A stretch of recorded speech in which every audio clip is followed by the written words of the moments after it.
There are just some things that fill me with indescribable joy. Certain things that invoke both emotion and happiness from within me. We all have particular things like that will forever hold in high regard. Things we will cherish forever.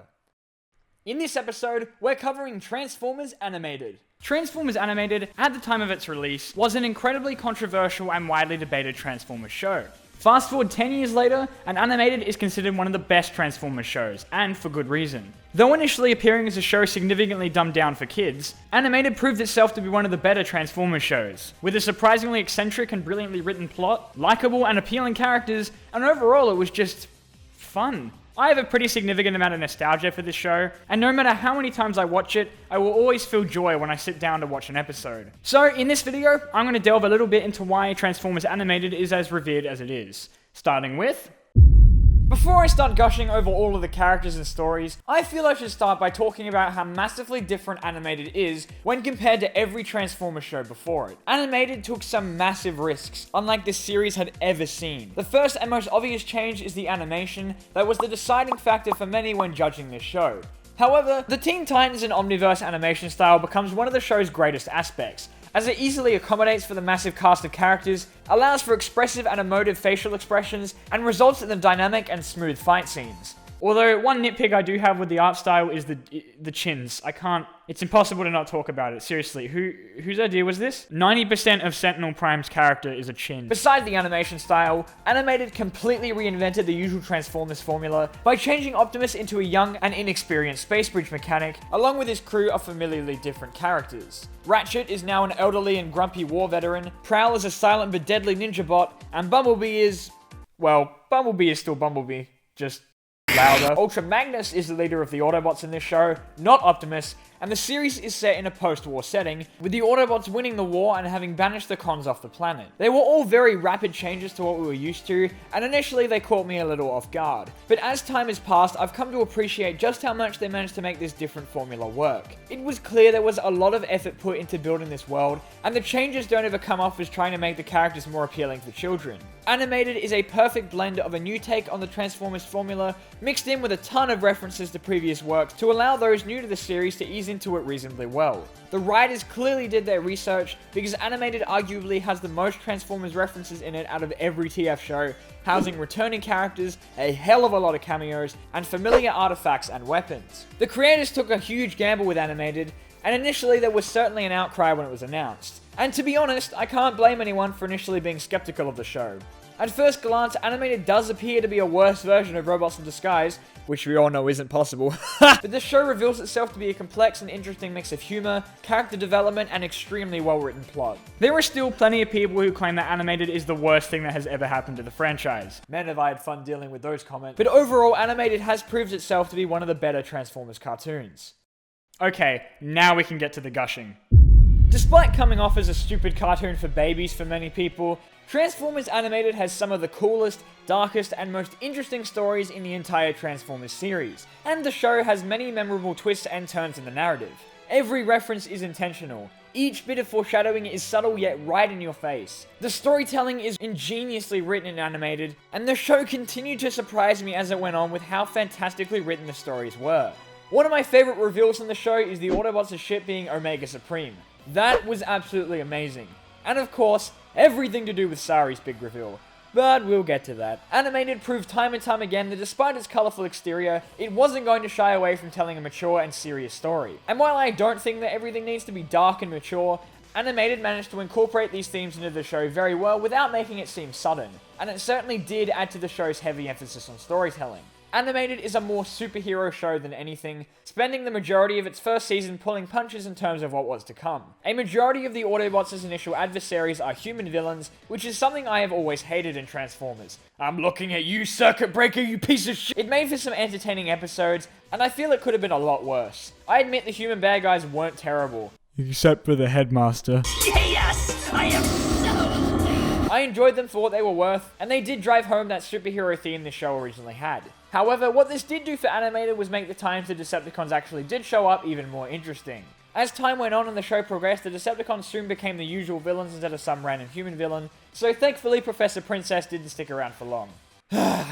Why does this exist? Though Season 1 and Season 2 were fairly lighthearted, Season 3 was where shit hit the fan. This change wasn't jarring, however. It was for the better. A lot of the newer characters in the show were provided with more depth because of it, and it all led up to the spectacular series finale, which is among my favorite Transformers moments ever. Season 3 had some of the series highlights for me, including the downfall of the Season 2 introduced character Wasp. Wasp's story was brilliant yet tragic. He was the bot mistaken for the Decepticon traitor in the episode Auto Boot Camp, one of the best episodes in the whole series. And the remainder of the series sees his downward spiral into madness.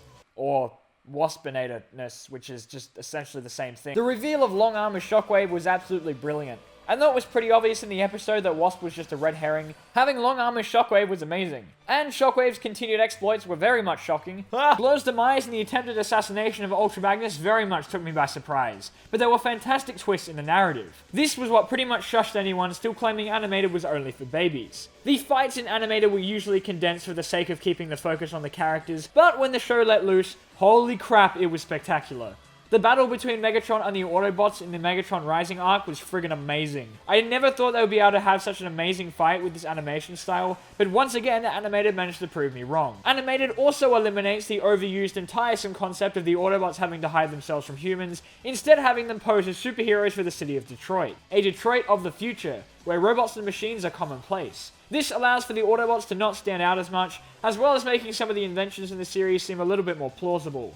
It was an interesting setting, having a Transformers show set in the future, and it further allows Animated to stand out opposed to the previous entries even more. Animated has one of the most compelling storylines of any Transformers show, and by the end of the show you'll be incredibly invested in the plot, and, of course, Animated keeps its main Autobot cast small but likable, and provides ample time properly fleshing out and developing all 5 of them. We get a glimpse into their backstories, and get to understand them as characters. We get to see Ratchet's surprisingly dark experiences during the Cybertronian War, and his tragic history with Lockdown. We get to see Prowl's failure to become a cyber ninja and attempt to redeem himself, and we see Bumblebee and Bulkhead's training as cadets back on Cybertron and how they ended up as space bridge mechanics. Animated gives depth to these characters, and probably explains the reason they are the way they are. Prowl especially, as we watch him go from an arrogant loner to one who finally masters what he set out to do. Prowl arguably underwent the most character development throughout the show, and my younger self would tell you that he was my favourite character. He was badass, yet occasionally adorable, and we got to watch him warm up to the other Autobots as the show progressed, concluding with his tragic yet fitting sacrifice in the show's finale. The change to Optimus's character was certainly a large one, but Animated comes off as better for it. It very much assists in the character development area to have the 5 protagonists start out as nothing but space bridge repair bots, only to have them come to Earth and become superheroes. We get to see Prime develop as a leader, and it made him a more grounded and relatable character. This wasn't the usual untouchable and cryptic Optimus Prime. This was a flawed and inexperienced Optimus who has to overcome plenty of challenges throughout Animated. It was a refreshing change, and though a far cry from the usual character, it was a welcome one. The other characters were awesome too, and the changes made to them worked splendidly well. Animated has my favorite Bumblebee ever. I love him so much. Many will disagree with me on this, but they managed to actually make him energetic and cocky without causing him to be overly annoying. I know, I didn't think it was possible either. This is how you do a Kid Appeal character. Pay attention, everyone else ever. I rooted for him, I wanted to see more of him, and I laughed at plenty of his quips. He wasn't a character that made me want to put a power drill in my ears. He was genuinely lovable, and his relationships with both Sari and Bulkhead were believable and adorable. Each of the Autobots transformed into rescue vehicles, and the show focused on the theme of them working together. We watched them become strong, become inspirations, become heroes. Man, they were pretty much the rescue bots before rescue bots. The Autobots had great chemistry together, and watching them develop from strangers to close friends was awesome. Animated isn't necessarily subtle with its character development, but the show gives the characters time to grow. Animated humanizes the Autobots more so than any other Transformers show ever has, and it's what makes them so lovable. That and they're all freaking hilarious. Transformers is a series that generally requires a small human cast in order to keep it grounded and relatable to audiences, though more often than not, what we get to accompany the bots is the most irritating piece of shit. Animated, however, managed to have some of the most likable human characters in the whole series. Captain Fanzone is a personal favorite of mine, although I have to say I like the main human protagonist even more. Animated's main human character, Sari, is a character that the show actually utilized and developed, unlike most Transformers shows that tend to just have the human cast hang around needlessly. She received an Allspark key in the second episode, which serves as her excuse to be continuously involved in the plot, and I thought it was a clever way of doing so. This key allowed her to heal the Autobots whenever they were injured, but this wasn't her only reason for being in the show. Sari was displayed numerous times as being able to handle herself without the Autobots, such as an episode where she mopped the floor with the Constructicons. But what turned Sari from good to amazing for me was the massive plot twist at the end of the second season. I'm giving anyone who doesn't know a chance to exit the video and go watch Animated now if you haven't already, because I assure you the show is a hell of a lot better if you experience it for yourself. No? Alright. Sari is revealed to be a Cybertronian protoform, and her growth both metaphorically and literally was very well done, and it also allowed her to actually be involved in fights, resulting in her having an even more active role in the plot. Sari was one of the most brilliantly written human characters. Can I say human? You get the idea. In a Transformers show. And it was such a weird feeling for me to actually be wanting to see more of a character who wasn't a Transformer.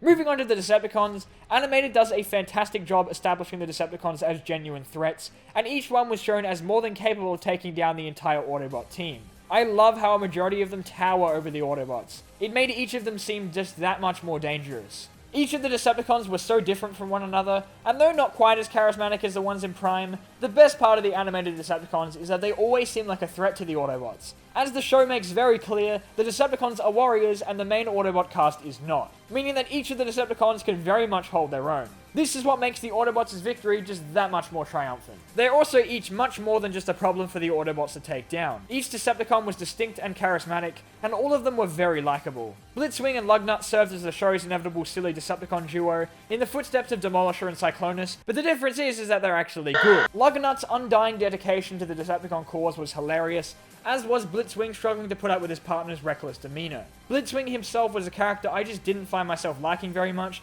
but thankfully he has 3 different personalities along with his 3 faces to choose from, so we spent less time with his crappier personality.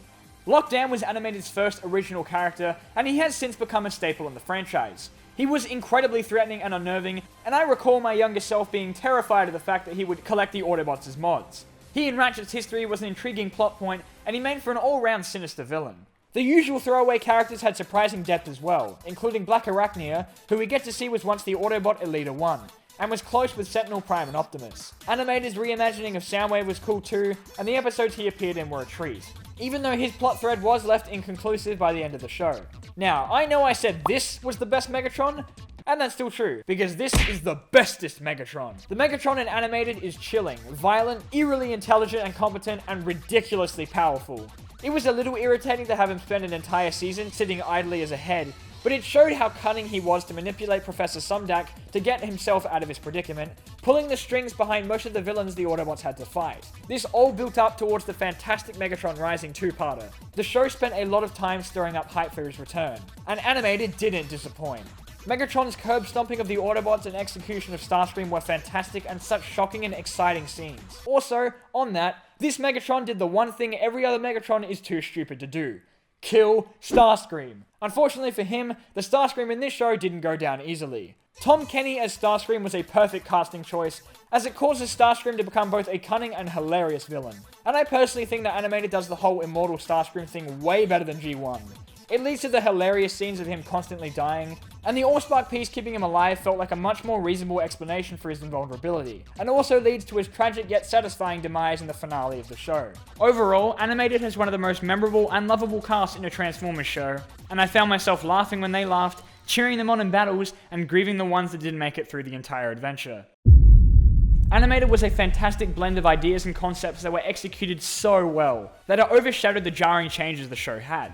For a kids show, Animated boasted bold and brilliant ideas, cementing itself as one of the best and most entertaining Transformers cartoons, being a fantastic mix of genuinely funny humor and lovable characters, and epic storytelling and fights. Animated's premature cancellation hurt me way more than Prime's did, because this show is just so damn short.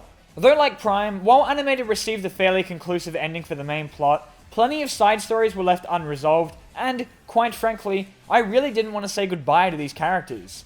Animated was a series that very well fleshed out its plot and cast, and did so in a surprisingly short amount of time. 8 years after the show's conclusion, and I'm still wanting to see the 4th season, especially considering the ideas and concepts for it showcased in the Allspark Almanac. I mean, come on, a Shattered Glass episode? Damn you, Cartoon Network! Still, if we did have a season 4 of Animated, we may not have had Prime. So... Plus, the ending we did get for Animated was fantastic. It was conclusive enough to be satisfying, and featured one of the most epic battles in the series. You felt the Autobots' triumph when they came out on top, and though I was sad to see the show go, I was ecstatic to see that shot of the Autobots on Cybertron, with Optimus proudly wearing the Allspark fragments around his neck, with the Decepticons captured once and for all. It was glorious. God, I love this show. While I have to say I do prefer Prime, but only by a very little tiny bit, if I had to say what one I'd rather sit down and watch for fun, it'd be Animated.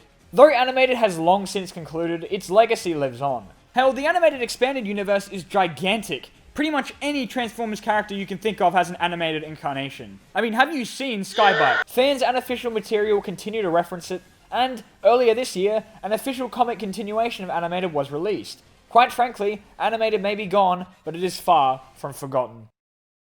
Animated had essentially everything going against it, but managed to flip almost everyone's initial expectations of the art style on their head, as it immersed you in a world of brilliantly developed characters and plot, witty writing, and epic battles. Animated is definitely something that I will cherish forever.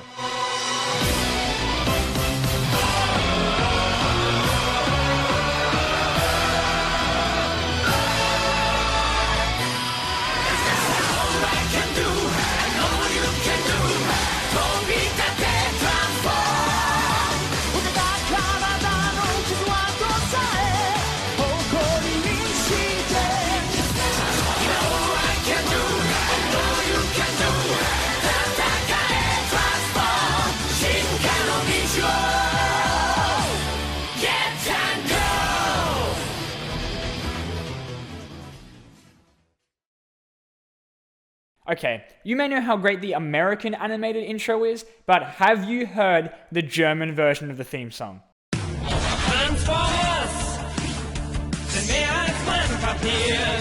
Music to my ears.